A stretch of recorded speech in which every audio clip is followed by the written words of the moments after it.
നമസ്കാരം. 2020 എ സീരീസിൽ സാംസങ് ആദ്യമായി പുറത്തിറക്കിയ രണ്ട് ഫോണുകളാണ് ഗാലക്സി A51ഉം A71ഉം. A51ൻ്റെ മേന്മകളും പോരായ്മകളും നമ്മൾ ഇതിനു മുൻപ് പങ്കുവച്ചിരുന്നു. അതിൻ്റെ ലിങ്ക് ഡിസ്ക്രിപ്ഷനിൽ അവൈലബിൾ ആണ്.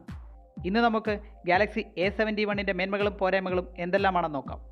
ഫോൺ അൺബോക്സ് ചെയ്യുമ്പോൾ ഗാലക്സി A71 ഫോൺ കൂടാതെ ഡേറ്റ കേബിളും ഇയർഫോണും 25 വാട്ട് ഫാസ്റ്റ് ചാർജറും സിം ഇജക്ടർ ടൂളും പേപ്പർ വർക്ക്സും കാണാം. USB Type A to Type C കേബിളിൽ നിന്ന് വ്യത്യസ്തമായി Type C to Type C കേബിളാണ് ഈ ഫോണിനൊപ്പം ലഭിക്കുന്നത്. ഫോണിൻ്റെ ഡിസൈനിലേക്ക് വന്നാൽ 16.36 സെൻറ്റിമീറ്റർ നീളവും 7.6 സെൻറ്റിമീറ്റർ വീതിയും 0.77 സെൻറ്റിമീറ്റർ കനവുമാണ് ഈ ഫോണിനുള്ളത്. 179 ഗ്രാം ഭാരമുണ്ട്. ഗാലക്സി A51 ഫോണിനെ പോലെ തന്നെ ഈ ഫോണും സ്ലിം ആൻഡ് ലൈറ്റ് വെയ്റ്റ് ഫോണാണ്. റൗണ്ട് കർവ്ഡ് ബോഡിയാണ് ഈ ഫോണിനുള്ളത്. ഗ്ലാസ് എന്ന് തോന്നിക്കുമെങ്കിലും ഗ്ലാസും പ്ലാസ്റ്റിക്കും ചേർന്ന മിശ്രിതം കൊണ്ടാണ് ഇതിൻ്റെ ബാക്ക് ബോഡി നിർമ്മിച്ചിരിക്കുന്നത്. സാംസങ് ഇതിന് നൽകിയിരിക്കുന്ന പേര് ഗ്ലാസ്റ്റിക് ബോഡി എന്നാണ്. പിന്നിൽ വശങ്ങളിലായുള്ള റെക്റ്റാങ്കുലർ അറയിൽ ഫ്ലാഷും എൽ ഷേപ്പിൽ 4 ക്യാമറയും സ്ഥിതി ചെയ്യുന്നു. പിന്നിൽ താഴ്ഭാഗത്തായി സാംസങ് ബ്രാൻഡിങ്ങും കാണാം. ഫോണിൻ്റെ വലതുവശത്ത് പവർ ബട്ടണും വോളിയം അപ്പ് ആൻഡ് ഡൗൺ ബട്ടണും ഇടതുവശത്ത് സിം ട്രേയും കാണാം. ഡെഡിക്കേറ്റഡ് SD കാർഡ് സ്ലോട്ടും ഡുവൽ സിം കാർഡ് സ്ലോട്ടും അടങ്ങുന്ന ട്രിപ്പിൾ സ്ലോട്ടാണ് ഈ ഫോണിനുള്ളത്. മുകൾ വശത്ത് സെക്കൻഡറി നോയ്സ് ക്യാൻസലേഷൻ മൈക്കും താഴ്വശത്ത് speaker grill, mic, USB Type C port, 3.5mm headphone port എന്നിവയും കാണാം. സെൻറ്റർ പഞ്ച് ഹോൾ ഡിസ്പ്ലേ ആണ് ഈ ഫോണിനുള്ളത്. ഗൊറില്ല ഗ്ലാസ് 3 പ്രൊട്ടക്ഷനുള്ള ഫോണിൻ്റെ മുകളിൽ മധ്യഭാഗത്ത് സെൽഫി ക്യാമറ കാണാം. അതിന് മുകളിലായി ഇയർ പീസും സ്ഥിതി ചെയ്യുന്നു. സിംഗിൾ സ്പീക്കർ മാത്രമാണ് ഈ ഫോണിനുള്ളത്. ഒഫീഷ്യൽ IP സർട്ടിഫിക്കേഷൻ ഇല്ലെങ്കിലും ഈ ഫോൺ സ്പ്ലാഷ് പ്രൂഫാണ്. NFC, ഡോൾബി അറ്റ്മോസ് തുടങ്ങിയ ഫീച്ചേഴ്സും ഈ ഫോണിൽ ഉൾക്കൊള്ളിച്ചിട്ടുണ്ട്. ഇനി ഡിസ്പ്ലേയിലേക്ക് വന്നാൽ സാംസങ് ഫോണുകളുടെ പ്രധാന മേന്മകളിൽ ഒന്ന് അതിൻ്റെ ഡിസ്പ്ലേ ക്വാളിറ്റി തന്നെയാണ്. ഗാലക്സി A71 ഫോണിലും വളരെ മികച്ച ഡിസ്പ്ലേ തന്നെയാണുള്ളത്. In display optical finger print സ്കാനറുള്ള 6.7 ഇഞ്ച് ഫുൾ HD+ ഡിസ്പ്ലേ ആണ് ഈ ഫോണിനുള്ളത്. ഇത് സൂപ്പർ AMOLED പ്ലസ് സ്ക്രീനാണ്. സൂപ്പർ AMOLED സ്ക്രീനിനെ അപേക്ഷിച്ച് സൂപ്പർ AMOLED പ്ലസ് 18% കൂടുതൽ എനർജി എഫിഷ്യൻ്റ് ആണ്.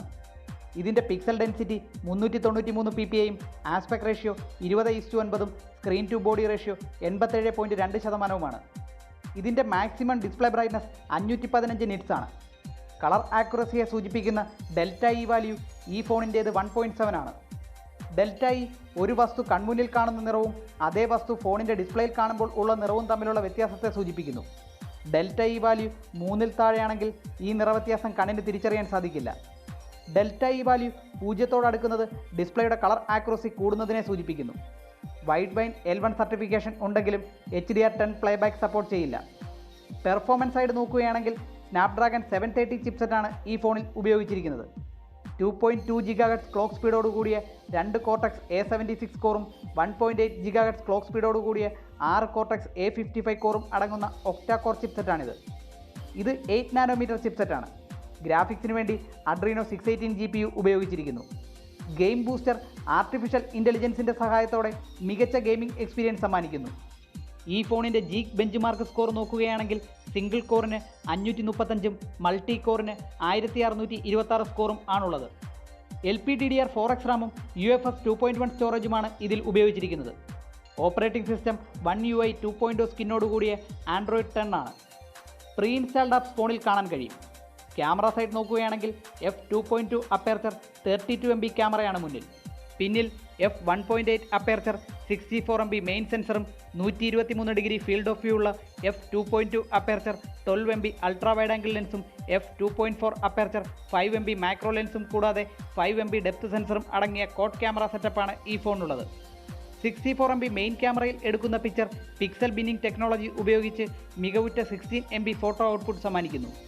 ഫ്രണ്ട് ക്യാമറയും ബാക്ക് ക്യാമറയും ഉപയോഗിച്ച് 30 FPS 4K വീഡിയോ റെക്കോർഡിംഗ് സാധ്യമാകും. എന്നാൽ 4K വീഡിയോ റെക്കോർഡിങ്ങിന് EIS സപ്പോർട്ടില്ല. വൈഡ് ആംഗിൾ ക്യാമറ ഉപയോഗിച്ചും 4K വീഡിയോ റെക്കോർഡിംഗ് സാധ്യമാകും. ഇലക്ട്രോണിക് ഇമേജ് സ്റ്റെബിലൈസേഷൻ്റെ സഹായത്തോടെ മെയിൻ ക്യാമറയും വൈഡ് ആംഗിൾ ക്യാമറയും ഉപയോഗിച്ച് 30 FPS 1080p വീഡിയോ റെക്കോർഡ് ചെയ്യാനാകും.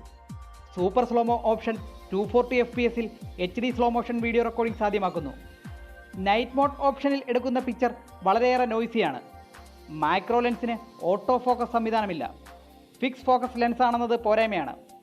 ക്യാമറ 2 API ലെവൽ 3 സപ്പോർട്ട് ഉള്ളതിനാൽ Gcam പോലുള്ള തേർഡ് പാർട്ടി ക്യാമറ ആപ്സ് ഉപയോഗിക്കാനാകും.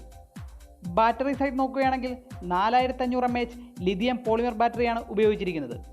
25 വാട്ട് ഫാസ്റ്റ് ചാർജറാണ് ഫോണിനൊപ്പം ലഭിക്കുന്നത്. ഏകദേശം 7 മണിക്കൂറിലധികം സ്ക്രീൻ ഓൺ ടൈം ലഭിക്കുന്ന ഈ ഫോൺ 0 മുതൽ 100% വരെ ചാർജാകാൻ 81 മിനിറ്റ് വേണ്ടിവരും.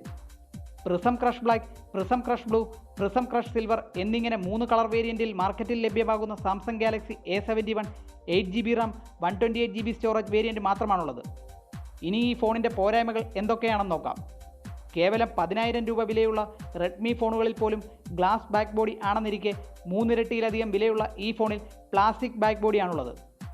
അലൂമിനിയം ഫ്രെയിമിന് പകരം പ്ലാസ്റ്റിക് ഫ്രെയിമാണ് ഉപയോഗിച്ചിരിക്കുന്നത്. ഔട്ട്ഡേറ്റഡ് ഗൊറില്ല ഗ്ലാസ് 3 പ്രൊട്ടക്ഷനാണ് ഇതിലുള്ളത്. ഇതിലും വിലക്കുറവുള്ള ഗാലക്സി A51 ഫോണിന് IP68 സർട്ടിഫിക്കേഷൻ ഉണ്ടെന്നിരിക്കെ ഈ ഫോണിന് IP68 സർട്ടിഫിക്കേഷൻ ഇല്ലാത്തത് നിരാശയുണർത്തുന്നു. ഈ ഫോൺ സ്പ്ലാഷ് പ്രൂഫ് മാത്രമാണ്. ഫേസ് അൺലോക്കിംഗ് സ്പീഡും ഒപ്റ്റിക്കൽ ഫിംഗർ പ്രിൻറ് സ്കാനർ സ്പീഡും വിലയുടെ അടിസ്ഥാനത്തിൽ ആവറേജ് പെർഫോമൻസ് മാത്രമാണ് കാഴ്ചവെക്കുന്നത്. ഡിസ്പ്ലേ നോക്കുകയാണെങ്കിൽ HDR10 കോമ്പാറ്റിബിൾ ഡിസ്പ്ലേ അല്ല. ഓൺലൈൻ സ്ട്രീമിംഗ് ആപ്ലിക്കേഷൻസിൽ HDR കണ്ടന്റ് കാണാൻ ഇതുമൂലം സാധിക്കില്ല. 90 Hz റിഫ്രഷിംഗ് റേറ്റുള്ള Realme X2, Realme 6 Pro ഫോണുകളും 120 Hz റിഫ്രഷിംഗ് റേറ്റുള്ള Poco X2 ഫോണും ഇതിനെ അപേക്ഷിച്ച് 10,000 രൂപയിലധികം വിലക്കുറവിൽ ലഭിക്കുമ്പോൾ ഈ ഫോണിൽ outdated 60 Hz refreshing rate display ആണ് ഉപയോഗിച്ചിരിക്കുന്നത്.